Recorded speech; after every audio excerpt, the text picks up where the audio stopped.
Tundra Media presents The Mayor Helps, with the Mayor of Victoria, British Columbia, Lisa Helps. Have your say. Send your questions and comments to themayorhelps.com. They could be included in next week's Victoria show. Businesses to know that we're working. And now, here's your host, from beautiful Victoria, British Columbia, Dave Hatt. And welcome to themayorhelps.com. I'm here with Mayor Lisa Helps of the City of Victoria. And this is a three-section series where we do, the first section we talk about kind of the state of the union, state of the city, talk about what's happening today. And then we move to a question and answer period with local business owners, local residents. And then we have a discussion, a one-on-one discussion where the mayor is able to speak with either an advocate or a business leader, a community leader, somewhere coast to coast. Later on today, we are going to be speaking with Tim Richter. And we also have a couple of great questions that are coming on board from local business owners. But for right now, let's get into the state of the city. And doesn't seem like, during this COVID crisis, one of the most pressing matters is the homelessness issue. And that is kind of the de facto topic of today's conversation. So I wanted to speak a little bit about what the city is doing, what they can do and what they can't do. Because I know that in driving through downtown Victoria, as a lot of other cities, it seems like it's an overwhelming problem. And so in terms of what you can do from the city, the ability to write a check, the ability to, take over property, to buy property, to create housing for people, what are some of the options that are available for you? Well, the city has very limited source of revenue. Basically, our source of revenue is limited to property taxes and utility fees. So we could, hike property taxes, get lots of money and go buy properties, but no one would be happy with that. And I don't think it's a logical thing to do. That's why we've been pressuring and working with the provincial government and the federal government, because that is their role. So I'll talk, we will talk later probably with Tim about the city and the provincial government's response in the time of COVID. But even before COVID, in response actually to the previous tent city, or even before that, we've got a program here called the Regional Housing First program, and it's quite bold and I think unprecedented across the country. We got a shout out in the federal budget last year for the program. And it began with the regional government, so the Capital Regional District, setting aside $30 million for capital investment in housing, which is a huge investment. And that's everybody. That's all 13 local governments and 3 electoral areas. So all in it together. And then through that $30 million contribution, we convinced the federal and provincial governments to each put in 30. So that brought us to $90 million. That was supposed to build 2,000 units of affordable housing, including 400 units that rent at $375 a month. And those are for people who are coming off the streets, who need supports. And $375 a month, by the way, is the income assistance rate. So that program is going well. There are a number of projects that are under construction right now. We need a little bit more money from each level of government. Construction costs have gone up since 2016. So the region has put in 10 million more. The province has put in 10 million more. We're looking for another 10 million from the feds. And that will, again, be $120 million to get those 2,000 units built. And the beautiful thing about that program is there's no ongoing operating subsidy. So the rents at the higher end that are 85% of market subsidize the rents at $375 a month. So it's a really innovative approach to financing those buildings. So that's what we've been doing, way beyond what we should be doing, because it's, again, not a local issue, but the region has really stepped up. And I feel proud of that program and proud of the whole region for coming together to get that housing built. It seems to me that much of your day is spent as an advocate, because especially with a small town that Victoria is, you do have, I'm hearing, limited financial resources. So you're advocating, and how much of your day is spent advocating on behalf of the city? I don't really think of it as advocacy. It's about relationship building. I think that, advocacy is important, and sure, we write letters and we make motions, but I'm texting on a regular basis with the CEO of BC Housing saying, hey, have you thought about this? What about this? So it's more about being embedded in relationship than it is about advocacy. I sometimes think of advocacy as or at least this is how it's perceived sometimes on the receiving end of advocacy, kind of waving fists and screaming and saying, why don't you do this? Or saying you're not doing a good enough job and here's what you can do. And there are different ways to advocate. But I would say a lot of my energy is spent, and it's a way to receive energy as well, because there are really great people working on all these things at the provincial and federal level. So I would say a lot of my time and energy is spent as mayor building those relationships and those bridges, so that when there is an issue, you don't actually need to start with advocacy. You just start by picking up the phone and saying, hey, Shane, this is the issue we're having and let's sort it out together. So it's a bit different than advocacy, I would say. Yeah, you're on. Yeah, that makes sense. It's a good answer for sure. Last thing I wanted to ask you before we get into the rest of the show is, how's this last week been? Where are you at? What have you been focusing on? What I've been focusing on is bringing Victoria 3.0, which is our economic action plan, dusting it off, rewriting it a little bit in light of COVID, and getting it ready to bring to council. So that's something that I worked on with our economic development staff and a ton of small business owners and others last fall. We had 6 roundtables focused on everything from tech to oceans to small business to youth to advanced education. Great conversations with the community that led to this very concrete plan. It's called Victoria 3.0. We've renamed the subtitle is now Recovery, Reinvention, and Resilience.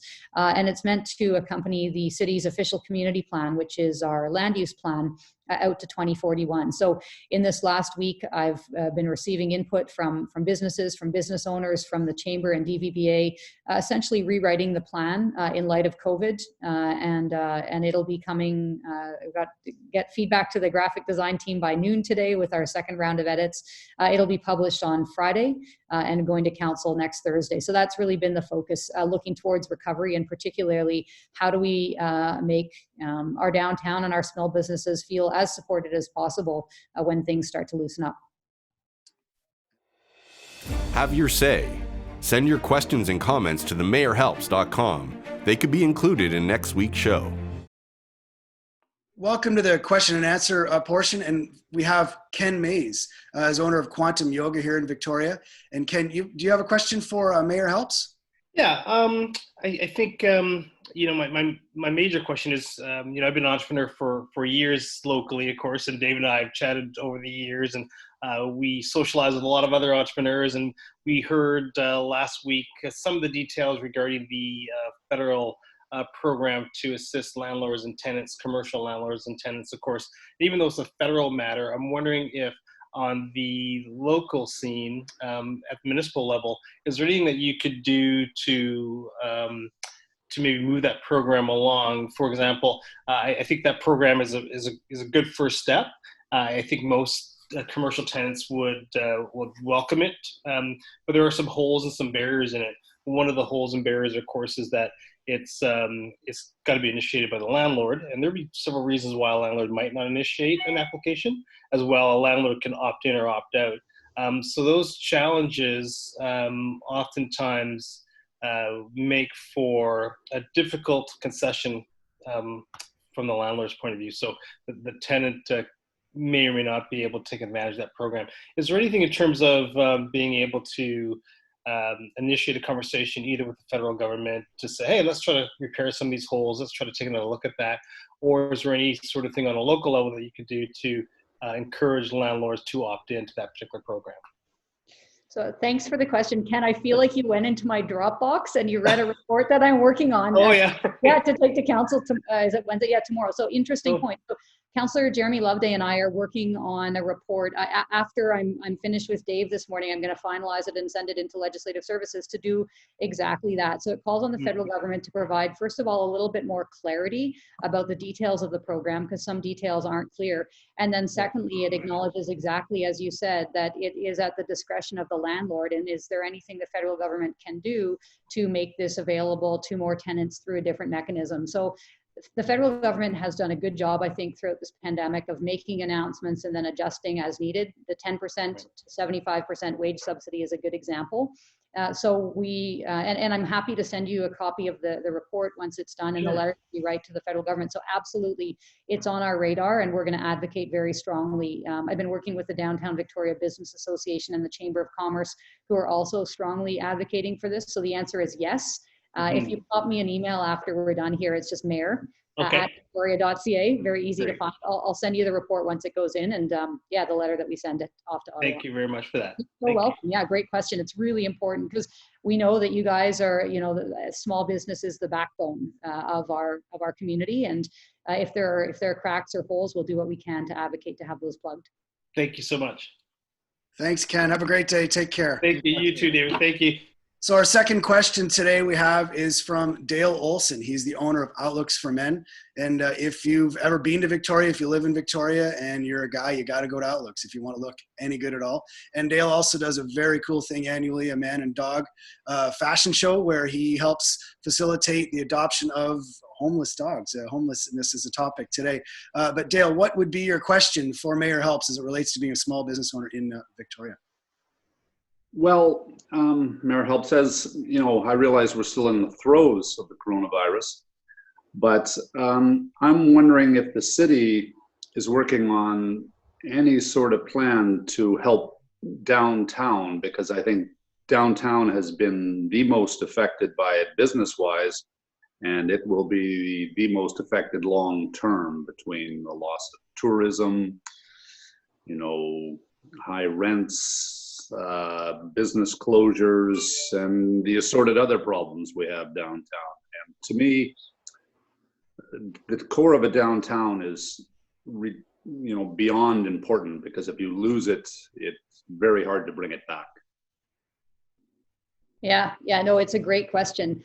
I guess a number of things. So I'll talk about the short term and then the past and then the future. So as the pandemic hit, I called a meeting with business leaders. We've been meeting twice weekly for the last 5 weeks, and that includes the Chamber of Commerce, the Downtown Victoria Business Association, some restaurateurs, some retailers, to keep my finger on the pulse about what's happening downtown, and that's been incredibly useful.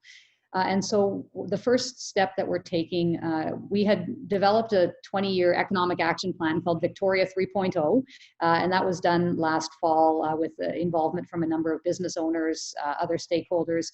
I was just about to bring it to council when COVID hit, so we pulled it from the agenda so we didn't seem tone deaf. And it's a really good thing that we did, because now in light of COVID, we've revised that plan. It's going to be published on Friday, and I'm happy to send you a copy, and it's going to council for their consideration next Thursday. And the first section of the plan is called Recovery. Our small businesses are the lifeblood of our community. So in that, you'll see very deliberate steps that the city is going to take in partnership with the retailers, with the businesses, to make sure that we have a thriving downtown coming out of this. So things like developing a retail strategy, making sure that as we're doing construction, both private and public sector, we're making sure that we're doing it in a way that's not going to further impact businesses who've already been impacted, creating some toolkits for business, how to reopen in a new normal, how to prepare for, you know, the second wave. So that work is already underway, some of it. So, and again, I'm proud of that plan. I'm proud of the input that we've received from businesses to make it awesome. And I'll send it to you when it's published on Friday. And I guess the saving grace for our downtown is the work that we've been doing since I was elected in 2014 to stimulate the development of downtown residential. There are thousands of residential units under construction right now in our downtown, and those are your customers. Those are your future customers. A lot of the condo buildings are all pre-sold, so there are people waiting to move in. The rental buildings, and there are a number of them going up. Landlords are smart. They're not going to build rental if there's no one to rent. So I really do think that that's, you know, while we wait for tourists to come back and work hard on that, it's the downtown residential population that we're going to see carrying us through. So that's a very deliberate strategy as well. Thank you. Thank you, and keep going, and we'll see you on the other side. The other side. Other side. Thank you. All right, Mayor Helps, and our third question is an email one, so I'm just going to read it. And of course, I've done the very high tech of writing it on a piece of paper. So what do you say to the small business owner who has been broken into, and the police clearly know the perpetrators are part of the tent city, where the perception is yes, they have a right to swing their fist, but the right for them to swing their fist has the right ends where the right to my nose begins. So that kind of analogy. So what do you say when you've got, because I've got a neighbor in my neighborhood and our business has been broken into multiple times, cost us thousands of dollars. So is the solution lying just in getting the homeless off the street? I don't think it's that simple. I think, first of all, crime is not okay. Breaking into businesses is not okay. And particularly, well, any business, but, small business, as I said in an earlier segment, it's the lifeblood of our community. You guys are small operators. You don't have a ton of cash flow. You're not necessarily well capitalized. And so a broken window is an actual big expense. So that's not okay. I think for the most part, people don't steal because they're bad. They steal because they're desperate. And part of the desperation comes from addiction. And addiction is a medical issue that needs attention, just like cancer is a medical issue that needs attention. And so if we can get to the root, and by we, I don't mean you and I don't mean me, I mean the health authority and the provincial government, if we can crack the issue of addiction, then people won't, for the most part. I mean, there will be people who steal, but I think what we're seeing is an increase in crime because of the increase in the level of addiction, and also right now during the pandemic, the increase in the price of drugs.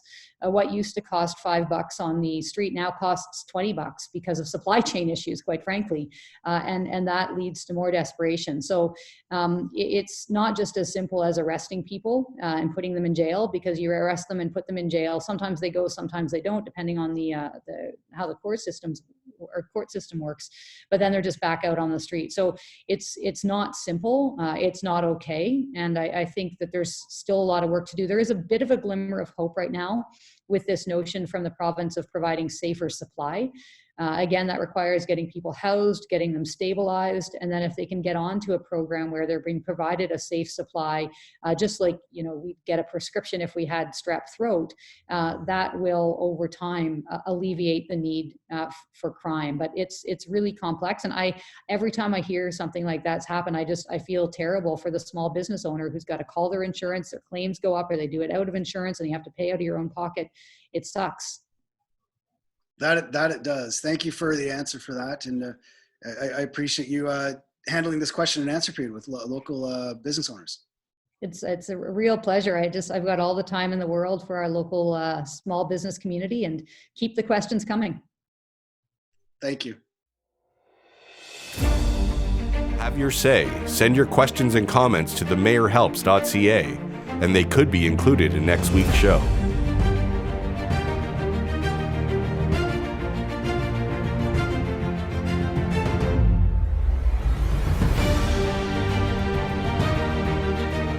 Hi, today the mayor is chatting with Tim Richter. Tim is the founder, president, and CEO of the Canadian Alliance to End Homelessness. During this COVID-19 crisis, obviously the homeless issue is of grave concern. Tim has referred to it as a natural disaster, and he is somebody that has been advocating a long time for the homeless, and I know Mayor Helps has been doing the same as well, and I thought it would be a really fabulous opportunity to bring an advocate together with a political leader who, in my experience, is also an advocate for the homeless. And so what I wanted to do is speak specifically, if we could, there's a document that I recently read.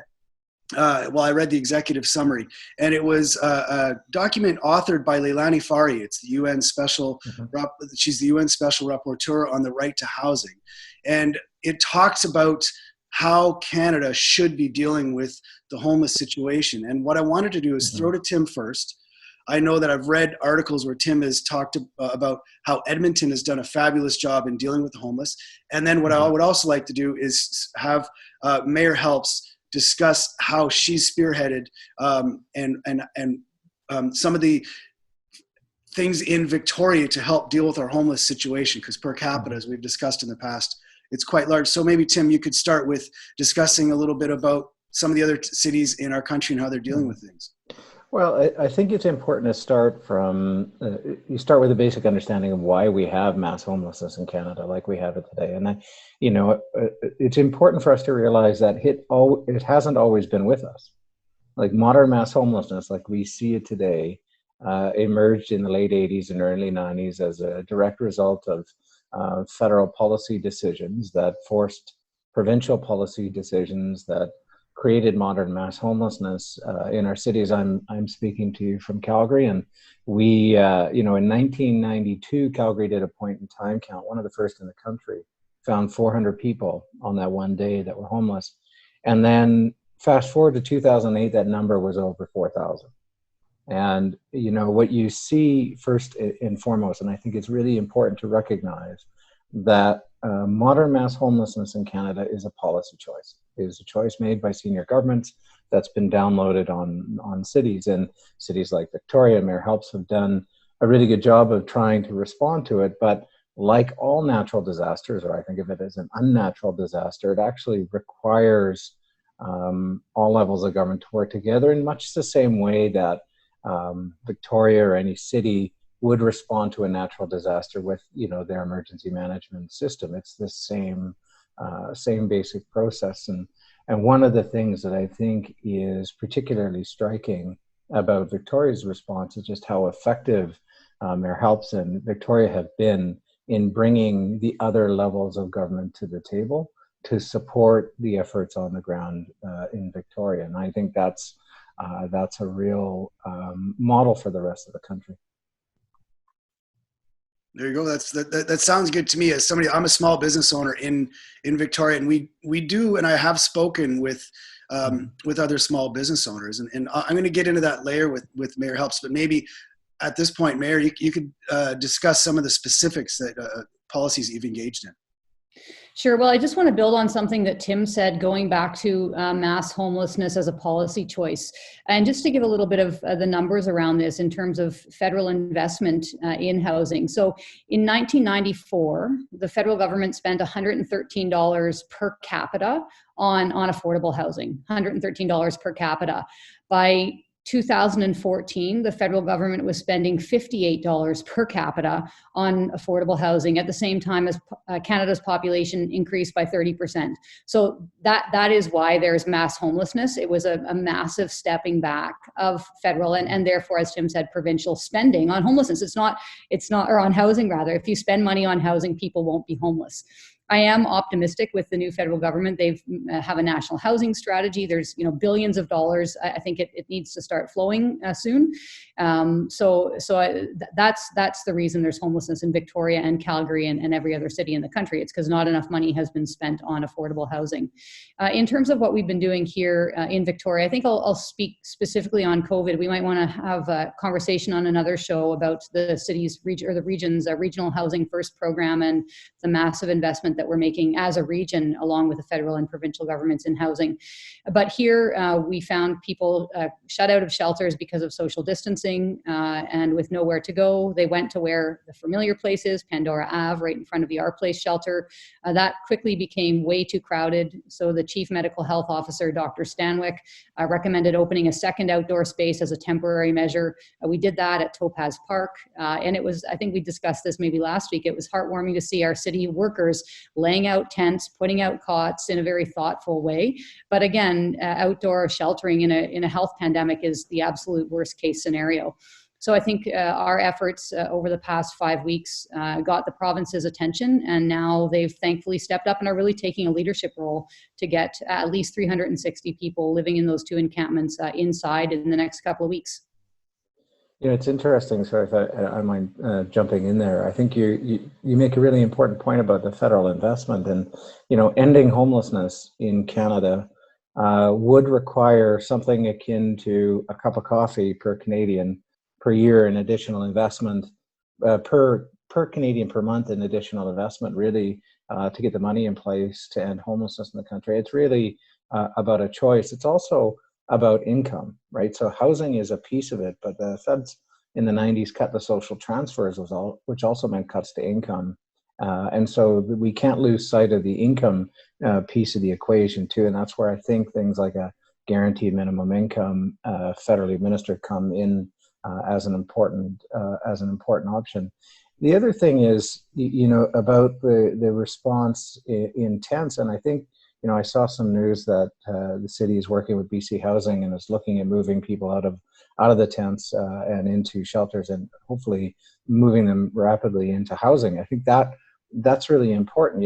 Again, calling from Calgary in 2013, we had a flood here, and not long after, Fort McMurray had a fire and the whole city was evacuated. None of those people were put up in tents.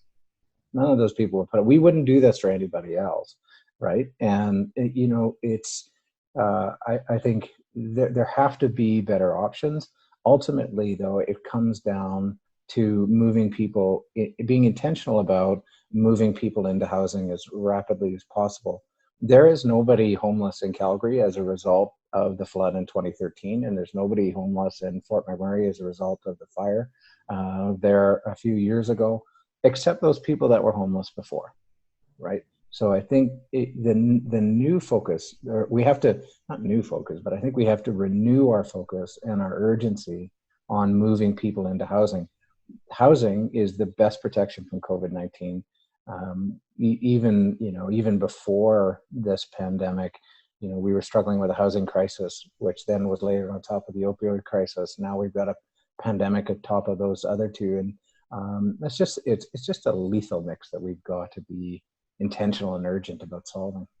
So from a small business perspective, or a taxpayer's perspective, if you look at it on the surface and don't peel back the layers of the onion, you're saying, well, but there's a component of the homeless community that is, they're obviously struggling with drug addiction. They're obviously struggling with mental health issues, which I'm empathetic to for sure. But the other thing that I'm empathetic to is my fellow small business owners that get broken into. And what is, so the solution of providing the housing for people, does that, and the money coming from the federal government, is there a need to increase taxes to help facilitate that? Or is it a matter of redistribution of the government's coffers? Can I start on that one? Because I was anticipating a question like this. And I think I'm going to cite a 2014 report, and it might have actually been put out by Tim's organization. I'm not sure. But I'll start with the federal costs and then go down to the cost of the individual. So right now, or in 2014 when the report was written, it costs Canadians about $7 billion a year because people are homeless. $7 billion. And to end homelessness and provide people the supports they need would cost taxpayers $4.5 billion a year. So there's actually a savings to taxpayers if we house people. And then at the level of the individual, again, these numbers are probably a couple years out of date. It costs about $55,000 per person to take care of somebody who's living on the street, whether it's police calls, emergency room visits, and so on. Put that exact same person with all of their needs, addictions, mental health challenges into housing, supportive housing, and the cost to taxpayers is about $22,000 per person per year. So it's actually more effective for taxpayers to house people than to keep them homeless. I don't know if Tim wants to add anything, but those numbers are shocking.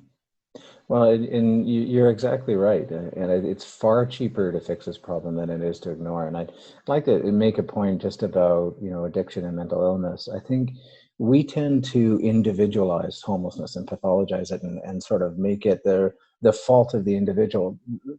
Fact of the matter is, addiction and mental health rates in Canada haven't changed measurably in the last 30, 40 years. To explain the rise in homelessness, addiction, mental illness doesn't cause homelessness. This is a structural, systemic social issue. And if you want to